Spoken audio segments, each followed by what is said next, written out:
Anne Landgras, donc vous êtes psychologue et psychanalyste, vice-présidente de la Fondation Léopold Bellan, qui est une fondation qui vient en aide aux plus fragiles de la société, mais dans tous les domaines, enfance, handicap, établissements pour personnes âgées.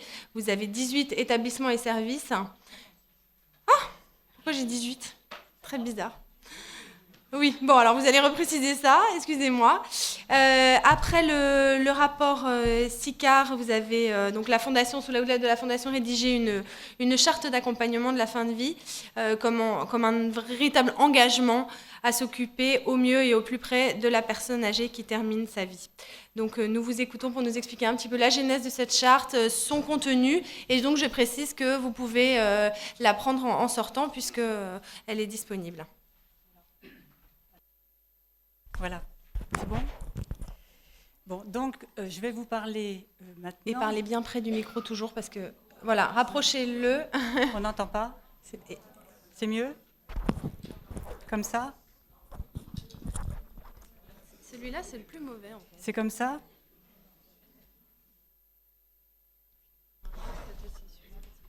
Un, deux. Peut-être qu'il est un peu. De toute façon, il faut c'est vous mieux bien devant. Bon. Voilà. Donc, je vais vous parler d'une charte de l'accompagnement de la fin de vie que nous avons fait dans la Fondation Léopold Bellan. C'est une charte qui a été diffusée dans les EHPAD et dans les services d'aide à domicile et qui a été, après avoir été rédigée, proposée dans ces différents établissements. Et c'est cela dont je veux vous parler. C'est de la manière dont nous l'avons rédigée et la manière dont nous l'avons présentée aux équipes et les réactions des équipes. C'est fait sous forme d'un témoignage puisque nous sommes aujourd'hui dans une après-midi de témoignage sur ce qui se passe auprès des personnes en fin de vie. Alors, je vous dis brièvement ce que c'est que la Fondation Léopold Bellan. La Fondation Léopold Bellan est une fondation laïque d'utilité publique qui recouvre 56 établissements au service des plus démunis, des jeunes, des adolescents, des personnes handicapées, des adultes handicapés en fin de vie et en particulier des patients et en particulier des personnes âgées. Il y a 5 EHPAD qui représentent 1260 lits. Il y a 3 services d'aide à domicile qui représentent 400 000 heures d'aide à domicile par an. Il y a un hôpital gériatrique de 110 lits qui est en train de se reconstruire. Et il y a 2 foyers d'accueil pour adultes handicapés vieillissants. Donc vous voyez que ça représente une activité extrêmement importante. Et donc la question de la fin de vie se pose en permanence dans ces différents établissements. Il existe déjà 2 chartes dans la Fondation Léopold Bellan. Une charte qu'on appelle de la bientraitance, pour ne pas dire contre la maltraitance, qui est une charte qui a été rédigée il y a déjà un certain temps, et puis une charte récente qui est une charte du bénévolat. Donc il nous a paru extrêmement important en ce moment de rédiger une charte de l'engagement de la Fondation vis-à-vis des personnes qui viennent dans les EHPAD et qui font appel aux services d'aide à domicile pour préciser quelles étaient les valeurs et les engagements des établissements auxquels ils font appel.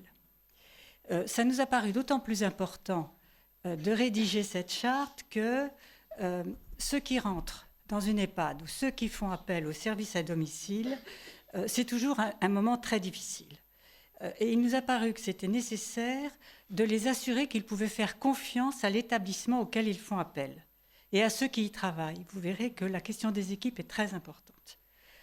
Et leur dire sous forme d'un engagement écrit, leur préciser quelles étaient les valeurs que la Fondation considérait comme fondamentales, était effectivement un gage pour eux de fiabilité, je dirais, de protection à leur égard et qui pouvaient rentrer dans une EHPAD ou faire appel à un service d'aide à domicile d'une certaine mesure en faisant confiance qu'ils seront accompagnés jusqu'au tout dernier jour de leur vie.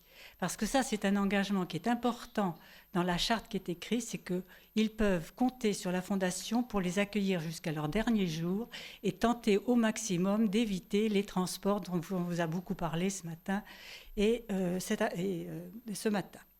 Bon, alors, pour rédiger cette charte, nous avons voulu faire cela en 2 temps, simultanés, mais dans 2 endroits différents.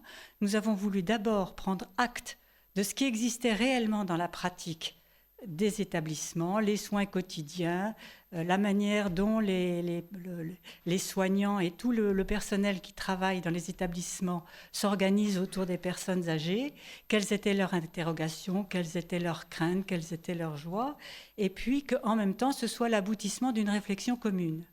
Donc il y a eu je dirais plusieurs voies d'entrée pour la rédaction de cette charte, un questionnaire envoyé aux établissements, dans les établissements des réunions pour prendre l'avis des équipes, et de notre côté, nous avons organisé un groupe de travail qui était représenté par toutes les catégories professionnelles des établissements, c'est-à-dire des médecins, des infirmières, des aides-soignantes, des assistantes sociales, j'ai oublié de dire que dans les groupes à l'intérieur, dans les concertations à l'intérieur des établissements, les personnels administratifs et techniques participaient à l'élaboration des réponses au questionnaire. En plus de cette charte, nous avons rédigé 2 autres documents qui je n'ai pas apportés ici, puisque vous pourrez trouver des exemplaires de la charte sur le bureau où vous vous êtes inscrits. Il y a 2 autres documents ont été élaborés, des recommandations de bonnes pratiques à l'usage des soignants et des signes de repérage précis de ce que c'est que le commencement de la toute fin de vie, également destiné aux soignants. Donc la charte est destinée à être affichée dans les espaces publics et dans les bureaux, et les recommandations de bonnes pratiques et les signes de repérage de la fin de vie sont destinés pour les salles de soins où sont les personnels soignants. Alors, cette charte s'appelle, et avant que ce colloque ait été organisé, une charte de l'accompagnement de la fin de vie. C'est le terme qui nous a paru le mieux adapté pour dire que la relation est au cœur de la prise en charge d'une personne âgée, et cela quel que soit son état physique ou mental. Même très démunie, souffrant d'une maladie d'Alzheimer ou d'une détérioration mentale, dont vous avez entendu parler ce matin, l'attention vigilante et respectueuse des soignés rend une personne âgée moins souffrante moralement et même lui apporte du bonheur. Puisque j'ai été dans les différents établissements et plusieurs fois pour d'abord au titre de vice-présidente et puis ensuite pour présenter cette charte, j'ai assisté à des scènes absolument remarquables de tendresse, de gestes de tendresse entre les soignants et entre des personnes très démunies, très confuses, très agitées, où tout à coup, la personne tellement mal se calmait et avait un moment de répit simplement à cause de ce mouvement de tendresse et ce mouvement d'authentique dialogue, même en parole. Donc ensuite, cette charte définit les missions qui reviennent à chaque établissement suivant 3 axes principaux. Comment mieux accompagner les résidents ? C'est évident. Comment accompagner les équipes, et je vais insister dessus, et comment accompagner les familles. Quelque chose qui est au centre de la charte, au-delà de toutes les recommandations pour que les soins les plus adaptés, le soulagement de la douleur, de la souffrance physique, de la douleur morale soient vraiment pris en compte. Ce qui est essentiel, c'est la connaissance et le respect de l'histoire, de la culture et de la spiritualité de chacun. C'est cela qui permet d'établir des relations de confiance, de la personne âgée avec son entourage, et donc de parvenir à avoir des relations authentiques au quotidien. Un autre point qui est que la formation et le soutien professionnel et éthique des équipes sont indispensables. En premier lieu, et j'insiste là-dessus, il s'agit de les aider à supporter, sans en être trop atteintes, d'être confrontés à la mort. Les équipes, c'est-à-dire les soignants au sens large du terme, sont constamment partagées entre l'urgence des soins médicaux à donner et la nécessité d'avoir une présence authentique avec les résidents et les familles, et en plus, le devoir de partager en équipe leurs préoccupations et leurs craintes. Ces multiples tâches, quelquefois contradictoires, ne s'improvisent pas et demandent une formation professionnelle continue et de qualité pour que les équipes ne se fatiguent pas et ne soient pas trop atteintes par quelque chose qui est de l'ordre de l'extrêmement pénible dans ce métier. Ça peut être à la fois très porteur, je dirais, parce qu'elles se rendent bien compte les unes et les autres, puisque c'est prioritaire, il y a beaucoup de femmes, à quel point leur dévouement et le soin qu'elles donnent aux personnes âgées est porteur pour ces personnes âgées, mais pour elles, si elles ne sont pas constamment aidées, ça peut être extrêmement fatigant. L'accompagnement, et puis, donc, troisième point, donc, l'accompagnement des résidents, l'accompagnement et la formation professionnelle et éthique des équipes, l'accompagnement des familles et des proches, particulièrement dans les périodes difficiles, implique d'être très attentif à ce qu'ils vivent, et surtout pendant les périodes difficiles. Des rencontres, favoriser des rencontres, être disponible, leur donner la possibilité de rester la nuit ou les nuits qui précèdent la fin de la vie, les derniers moments. La présence d'un aumônier s'il le demande, c'est très important.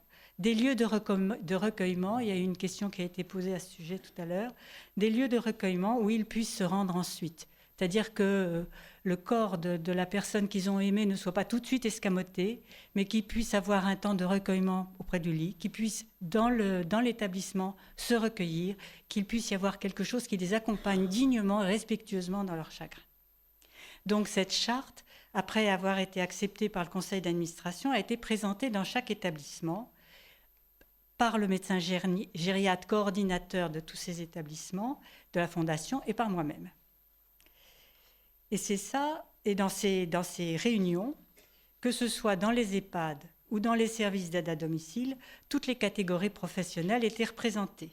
Dans les EHPAD, il y avait les soignants, les personnels administratifs, les animateurs, les techniciens d'entretien, les personnels hôteliers.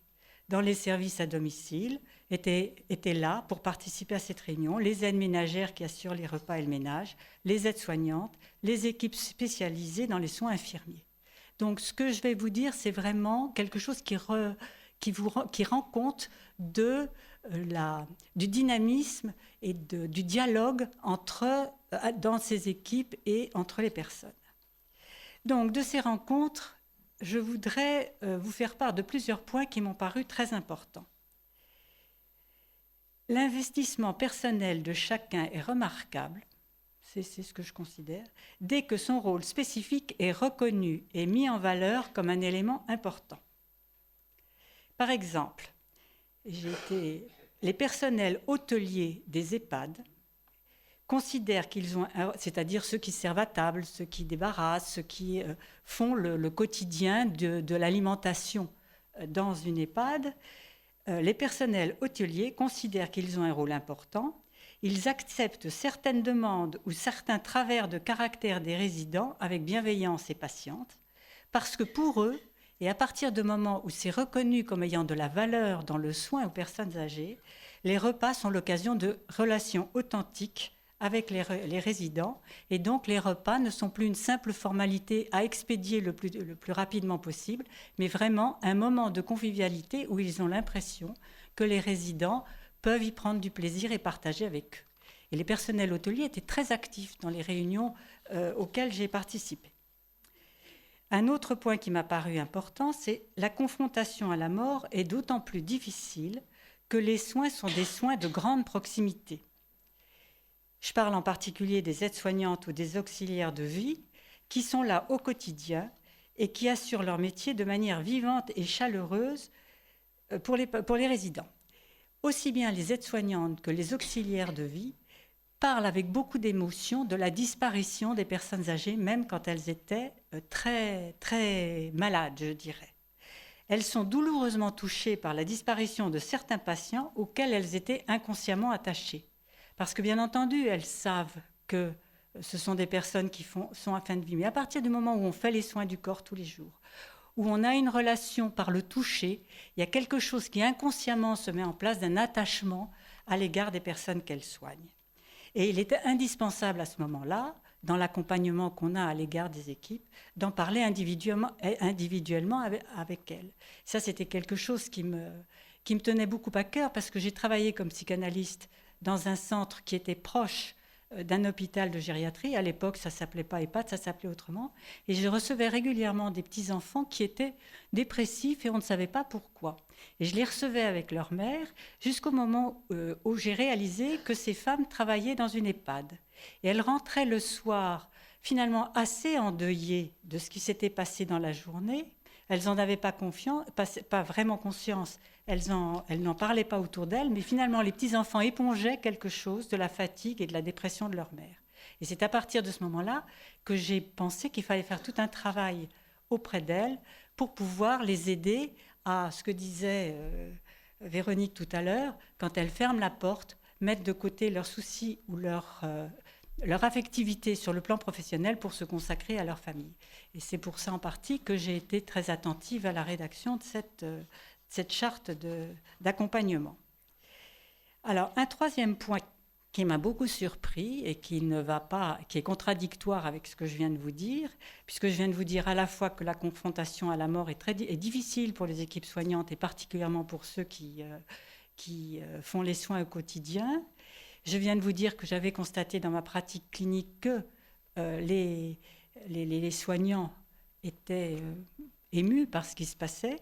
En même temps, dans ces groupes que nous avons animés à deux au sujet de la présentation de cette charte, la participation, parce que la politique de la Fondation, la politique, je dirais, humaine de la Fondation, c'est de proposer des groupes de parole à chaque soignant, à tous ceux qui participent aux soins des personnes âgées. Et j'ai constaté que la participation à ces groupes de parole n'était pas forcément acceptée sans de grandes réticences. Alors que cette participation est en principe indispensable, voire le directeur général le souhaite obligatoire, au moins 1 an pour faire l'expérience des bienfaits ou des bénéfices que ça peut apporter, la participation à ces groupes de parole est encore récusée ou refusée par un trop grand nombre. Le partage de sa vie affective ou intime est vécu comme trop intrusif, alors même que la confidentialité est assurée et qu'il est précisé que ce partage ne concernait que la vie professionnelle. Je pense là qu'on touche à quelque chose qui est encore tabou, c'est la possibilité de parler en groupe des émotions qui concernent la mort. Je n'ai pas vraiment la réponse à cette question. Et pourtant, dans cette question du dialogue et de la présence auprès des résidents, les deux approches sont indispensables. Rester vivant et chaleureux au chevet des malades en fin de vie relève à chaque fois d'une décision personnelle. On ne peut pas forcer quelqu'un, même soignant, à avoir une présence vivante et chaleureuse. C'est une décision personnelle à chaque fois. Mais cette décision ne peut être durable et équilibrée que si l'établissement propose un véritable accompagnement protecteur de ses équipes et des personnes qui y travaillent.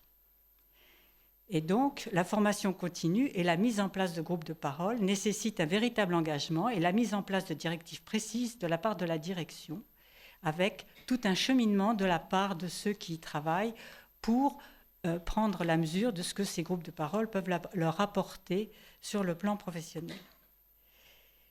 Un autre point que je voulais souligner, c'est que dans tous les établissements, aussi bien les EHPAD que les soins à domicile, l'idée de devoir afficher cette charte de la fin de vie dans les lieux de vie ou les lieux de circulation courante a été accueillie avec réticence par les équipes. Les équipes ont trouvé cela violent moralement, alors même que dans cette charte, violent moralement pour les résidents et pour les familles qui venaient visiter les résidents ou qui venaient les inscrire dans l'EHPAD, les équipes ont trouvé cela violent moralement, alors même que dans la charte, les valeurs et le souci de protection et d'accompagnement y sont explicités pour rassurer ceux qui rentrent. Et on arrive à ce paradoxe qui est que cette charte qui est faite pour rassurer ceux qui y rentrent, les assurer de la valeur, de l'engagement, de l'établissement où ils rentrent, ce sont les équipes qui disent « c'est trop violent d'emblée, les résidents ne vont pas le supporter ». Cette réticence, et on n'a pas de raison de ne pas les croire quand ils disent c'est trop violent. Donc, l'idée, c'est de comprendre pourquoi ils disent ça. Cette réticence s'inscrit dans une conception plus générale de ce que c'est que la fin de vie.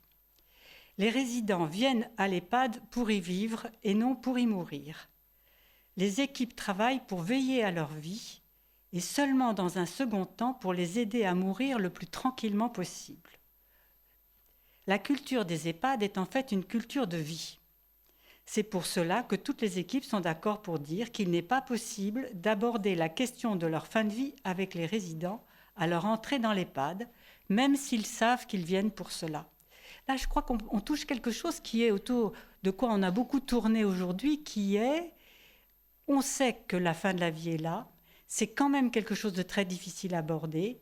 Le mot mort n'est pas tabou, mais l'employer, c'est très difficile. Il y a une espèce de contradiction entre le fait que tout le monde sait pourquoi sont créés les EHPAD, pourquoi on y rentre, et en même temps, c'est l'espoir, quelque part, que cette échéance est reculée à plus tard et qu'on n'est pas confronté à l'immédiateté de la fin, ce qui est vrai d'ailleurs dans un grand nombre de cas. Les nouveaux résidents arrivent avec l'espoir que leurs difficultés de vie vont, sinon se résoudre, du moins s'apaiser momentanément et qu'ils vont vivre une période de répit. Et ça, c'est quelque chose que je voulais dire, parce qu'on parle beaucoup actuellement du fait de faire formuler aux gens qui vont dans les EHPAD leurs directives anticipées. Toutes les équipes que j'ai rencontrées disent que dans une grande majorité de cas, les nouveaux entrants ne sont pas prêts à aborder des questions sur leur volonté anticipée et sur la désignation d'une personne de confiance. Ils pourront l'aborder plus tard, dans une relation personnelle, avec une personne avec qui ils se sentent en confiance. Et la priorité au moment de l'entrée semble être davantage de les aider à supporter le sentiment d'abandon ou de solitude inévitable à ce moment-là. Un dernier point sur lequel j'insiste, un avant-dernier point, qui est difficile et que j'aborde avec précaution parce que je n'ai pas tous les éléments, mais je voulais quand même vous en parler. Alors ça n'est pas au cours de mes rencontres avec les équipes des EHPAD, c'est au cours des rencontres avec les équipes d'aide à domicile et avec les services de soins infirmiers à domicile. C'est au cours de ces rencontres avec ces équipes-là que l'aspect financier est apparu comme un facteur déterminant de la qualité de la fin de vie. C'est pourtant, tel que je vais vous le présenter, à mon avis, un aspect qui est peu abordé dans les débats publics. L'EHPAD a un coût onéreux. Même si les établissements à but non lucratif, comme ceux de la Fondation, offrent une prise en charge à prix coûtant et donc plus accessible. Dans les faits, les frais de l'EHPAD sont pris en charge par les prestations sociales pour tout ce qui concerne les soins médicaux, mais l'hébergement et une partie des soins de perte d'autonomie sont à la charge de la personne âgée ou de sa famille. Une personne âgée qui a un niveau de revenu mensuel très modeste, mais juste suffisant pour ne pas relever de l'aide sociale, vous savez que l'aide sociale, on y a accès quand on a au-dessous d'un plafond qui est très bas, en clair. Quand on a un revenu mensuel modeste, très modeste, mais juste suffisant pour ne pas relever de l'aide sociale, ceux qui sont dans ce cas-là sont très démunis. Si, par exemple, si quelqu'un est propriétaire de son appartement, qu'il a des revenus très modestes, qui ne relève pas de l'aide sociale, il peut vendre son appartement ou ses héritiers le vendront après sa mort. Dans l'un ou l'autre cas, le montant de la vente assurera le financement des frais. Si cette personne ne possède pas son appartement, que son revenu mensuel est faible et qu'en même temps elle ne veut pas peser sur ses enfants à qui on demandera de rembourser les frais engagés par ses soins de fin de vie après sa mort, elle préfère finir ses jours à domicile. Je suis claire. Hein, si elle n'a pas de biens immobiliers qu'elle peut vendre, que ses héritiers pourront vendre, qu'elle a des revenus très modestes, elle sait que si elle va dans un établissement, ça pèsera sur ses enfants et elle ne veut pas. Elle ne veut pas peser sur ses enfants. On en a beaucoup parlé tout à l'heure du poids que représente la fin de la vie dans l'esprit des personnes âgées vis-à-vis de leurs enfants. Pour cela, elle bénéficie d'une aide limitée et donc elle reste à domicile, mais elle vit dans des conditions matérielles difficiles, voire insuffisantes. J'avais même écrit insalubre et puis je me suis dit je vais peut-être un peu loin. Elle vit dans des conditions matérielles difficiles, voire insuffisantes, dans une grande solitude, pour peu que ses enfants soient loin. Les médecins sont peu ou pas appelés.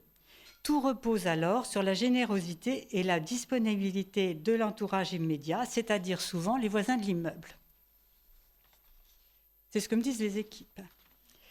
La fin de vie à domicile est donc moins coûteuse pour les pouvoirs publics que la fin de vie en EHPAD, mais souvent au prix de beaucoup de misère, de souffrance et de solitude. Ça, c'est un point de ceux qui meurent seuls à domicile, par choix, pour ne pas peser sur leurs enfants, mais qui meurent dans de mauvaises conditions. Pour ceux qui sont plus aisés sur le plan financier sans pour autant être riches, les EHPAD qui pratiquent des prix abordables sont déjà souvent pleins ou saturés par les demandes. Seules sont disponibles en fin de compte des places dans des EHPAD à des prix exorbitants. C'est d'ailleurs, je pense que vous en avez plus ou moins l'expérience, devenu un mode de placement financier rentable si on en juge par les publicités sur Internet. Je passe à un autre point. Que ce soit dans les EHPAD ou à domicile, le manque de médecins gériatres et d'infirmières de nuit est constant. On en a beaucoup parlé aujourd'hui. Ce qui explique la fréquence des transports de nuit au service des urgences de l'hôpital le plus proche, dans des conditions de fatigue et d'attente trop éprouvantes pour des personnes âgées et malades. Dans les recommandations, c'est quelque chose qui a été dit, bon, je vous le redis, mais ça a été très important dans la charte. Dans les recommandations jointes à la charte, il est donc demandé aux équipes de tenir un dossier du patient très à jour pour éviter les examens médicaux inutiles pendant les séjours à l'hôpital, permettant ainsi d'éviter à la fois les dépenses inutiles et d'aller à l'essentiel. Dans le nouvel hôpital construit par la Fondation Léopold Bellan à Paris, un service d'accueil en urgence des personnes âgées sera ouvert justement pour essayer de remédier à ces attentes interminables dans des services d'urgence courants de personnes âgées. Dernier point que je voulais aborder avec vous et qui rejoint la question des personnes âgées qui sont trop seules à domicile, c'est la question du bénévolat. Vous en avez entendu tout à l'heure un témoignage magnifique.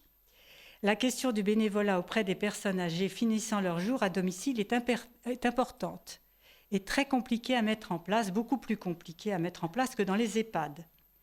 Elle demande pourtant à être traitée comme une question de société urgente et nécessitant une mobilisation des associations plus importante qu'elle ne l'est aujourd'hui. Quand je posais la question des associations de bénévoles allant à domicile, on me répond prioritairement les petits frères des pauvres. J'ai l'impression qu'ils font un travail, en entendant ce qu'on m'a dit, ils font un travail remarquable. Il y a des associations laïques qui font aussi un travail remarquable, mais qui ne sont pas du tout assez nombreux, les bénévoles ne sont pas du tout assez nombreux pour assurer une présence auprès de tous ceux qui meurent seuls à domicile. Il n'est pas acceptable que certaines personnes âgées meurent seules dans l'indifférence ou l'ignorance dans leur entourage de proximité. Ne serait-ce que des bénévoles qui puissent créer un réseau dans l'immeuble, dans le quartier. Il y a quelque chose à faire dans ce domaine qui me paraît très important. En résumé, je ne vous ai pas lu le préambule de la charte. Parce que par contre, je vais vous demander de conclure parce que le temps file à une vitesse grand V. Alors, je vous redis très rapidement parce qu'on pourra le trouver à la sortie. Je vous redis très rapidement de ce fait le préambule de la charte. C'est la Fondation Léopold Bellan s'engage à accompagner chaque personne en fin de vie, sans abandon ni acharnement, dans le respect de ses volontés, de ses valeurs et de sa spiritualité. La qualité des soins, le professionnalisme, les valeurs d'humanité des équipes sont les meilleurs garants d'un accompagnement digne et respectueux des personnes. Je termine en vous disant que finalement, la qualité des relations est un élément essentiel dans l'accompagnement de la fin de vie. C'est dans tous les actes de solidarité à l'écart des plus vulnérables et des plus dépendants que se révèle la grandeur humaine d'une société. Merci beaucoup.